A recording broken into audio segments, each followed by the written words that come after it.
Seiring kebutuhan masyarakat desa adat yang meningkat jelang Hari Raya Galungan dan Kuningan, LPD juga melakukan berbagai persiapan untuk memaksimalkan layanan, terutama menyiapkan likuiditas yang cukup dalam upaya mengantisipasi lonjakan transaksi oleh masyarakat.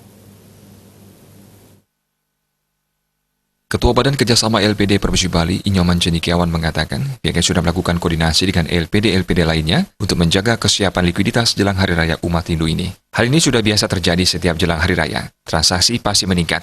Dikatakannya, peningkatan transaksi adalah hal wajar karena banyak kebutuhan masyarakat mulai dari bahan upakara hingga kebutuhan konsumsi.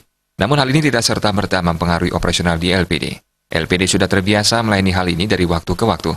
LPD sudah melakukan persiapan dari sebulan sebelumnya. Transaksi juga tidak meningkat signifikan. Peningkatan transaksi terjadi 10 hingga 20% dari bulan-bulan biasa. Dari LPD seluruh Bali sudah koordinasi dan mungkin juga bank juga libur. Tentu kita juga akan menyiapkan likuiditas yang cukup, koordinasi dengan teman-teman LPD yang terdekat. Dan harapan kita keramat adat dan nasabah terutama yang menyimpan dananya di LPD bisa menarik atau memanfaatkan dananya untuk upacara atau menyambut hari suci Galungan dan Kuningan ini.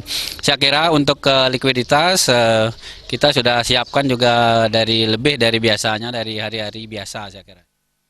Nyoman Cendekiawan menambahkan, peningkatan transaksi paling banyak terjadi pada tabungan. Selain memang terjadi penarikan terhadap tabungan biasa, peningkatan penarikan juga terjadi karena LPD memiliki program-program khusus menyambut Hari Raya. Keberadaan LPD memang untuk menunjang kebutuhan masyarakat. Termasuk dalam momen Hari Raya ini, LPD melakukan berbagai persiapan untuk menunjang kebutuhan dana masyarakat.